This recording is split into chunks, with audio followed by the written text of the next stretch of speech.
Hey, and welcome back. So, I recently did a video showing all the plugins I use when I'm creating audiobook narration, but I didn't take time to do a deep dive into each of those plugins in that video. So, I thought maybe I would make a video doing that for each one of the plugins. Today's video is going over the noise gate. So, I'm going to share my settings, how I find them, and how you can find them for your own voice. If you want to hear about it, stick around.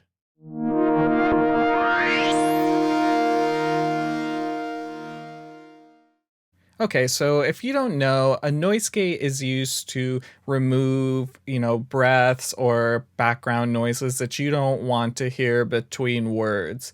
The tricky part about this is not having it cut off the, beginning of a word or the ending of a word. So you need to figure out the settings to use to where you get to hear the full words, but you don't hear all the breaths.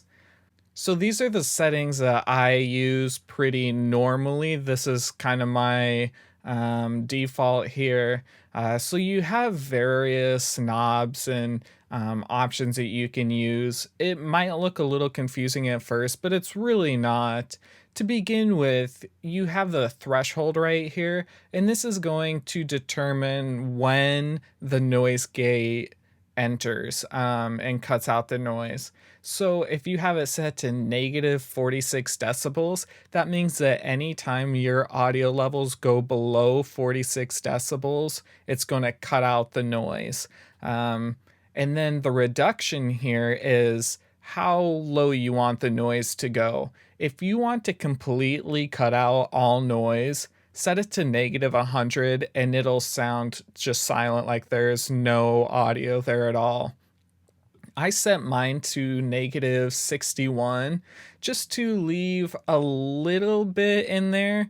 I just found it sounds a little more natural to hear, a slight room noise just so it doesn't cut off and sound unnaturally robotic or cut.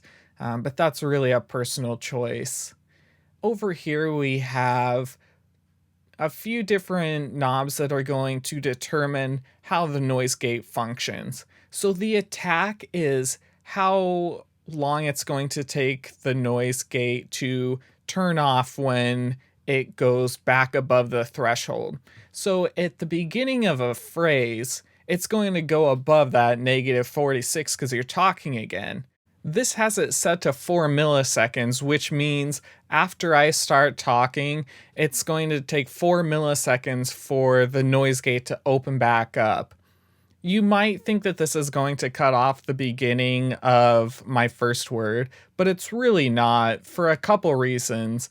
First of all, usually it's pretty natural to take a breath right before a word or a new sentence, so you might go like that. So it's really going to cut off that and leave my words intact. And then we'll talk more about the beginnings of phrases later on when we get to some more settings. The hold here is pretty much the opposite of the attack. It's how long it takes the noise gate to come into effect after we reach this threshold. So at the end of a phrase, it's going to drop below 46 decibels and wait 10 milliseconds before kicking in. The reason this is nice is because a lot of times, if you have kind of a more quiet last letter like an M or something, you're going to want to give it a little bit of time to resolve so it doesn't cut it off prematurely. And going along with that, the release is going to help as well. So the release is kind of like a slide to determine how long it's going to take for the noise gate to fully reduce. So once it reaches negative 46 decibels for the threshold, it's going to take 10 milliseconds before kicking in. And then once it does, it's going to take 88 milliseconds to fully go to our reduction of negative 61 decibels. So imagine that somebody's physically turning the knob and it takes them 88 seconds to turn the knob down. 88 milliseconds, I'm sorry. And that's just another way to make it sound smoother and not give it such an abrupt cut. The hysteresis down here also goes along with that. I don't know the origin of that name. It sounds kind of crazy, but basically, this is the difference in where the noise gate threshold starts to say we need to turn on the noise gate and where it actually turns on. So I have it set to negative 46 decibels. When it reaches that, it's going to take effect, but it's not going to turn on that noise gate until it reduces another 3 decibels. So this is just another way to make it sound more natural when it cuts out.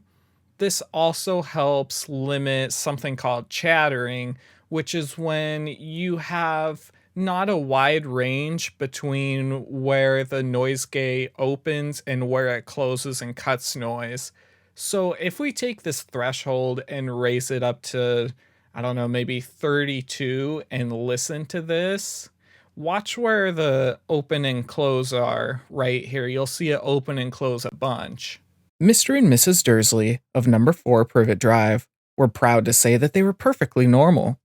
So as you can see, it was opening and closing. Should turn that off when I talk. As you could see, it was opening and closing pretty constantly there. So if we set the hysteresis to have a difference, let's set it a bunch just to show off the effect of this. This means there has to be a difference of 15 decibels before it takes effect. So we could go back to the beginning. Mr. and Mrs. Oh, let me take it off. Mr. and Mrs. Dursley of number 4 Privet Drive were proud to say that they were perfectly normal. Thank you very much. They were the last people you'd expect to be involved in anything strange or mysterious. So as you could see, it wasn't going back and forth and as quick. There was a couple times where it still took effect, but it wasn't um, as intense. And that's just a quick example. So in a realistic scenario, you would find better settings that work based on your personal audio levels. So I set that as negative 3 decibels, just so there's a little bit difference there in what happens. And then the last thing to talk about is the look ahead here. The look ahead is basically a setting where the software will go forward and look at where the noise gate will take effect, just so it can be ready to, turn it on when it gets there. The downside of this is that it uses more CPU processing the longer forward it's looking. So you might not be able to keep it on 20 milliseconds forward without hindering your computer's performance. I keep it on 3 milliseconds.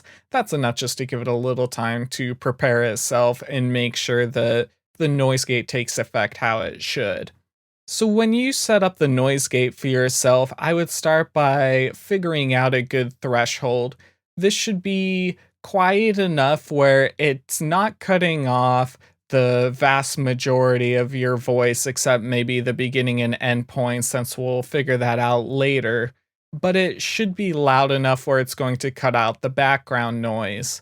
So find a place where, you can hear.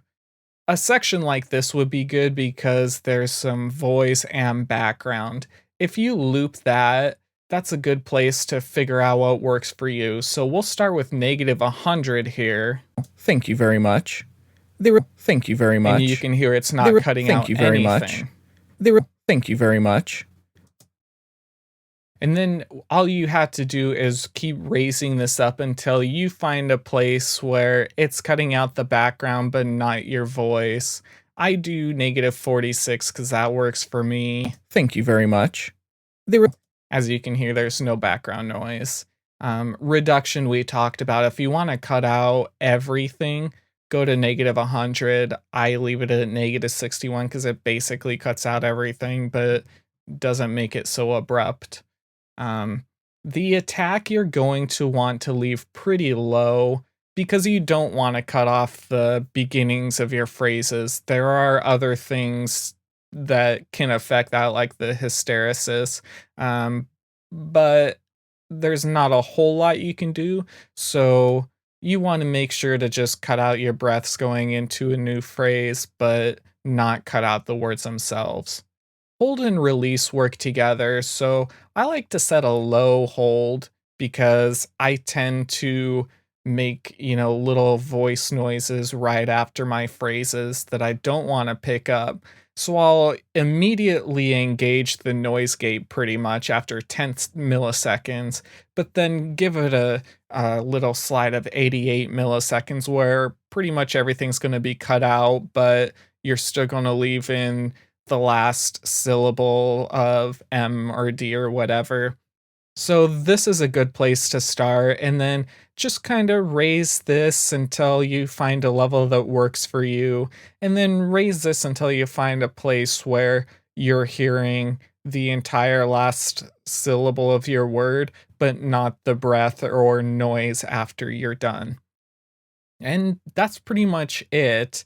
You'll quickly find what works for you and tweak it over time. It might look like the noise gate is opening and closing a lot for my voice here, but that's because I'm not recording in the same environment that I record a narration file, so it's just working a little differently. But this works perfectly when I'm recording audiobooks or whatever, so I barely ever have to tweak this anymore.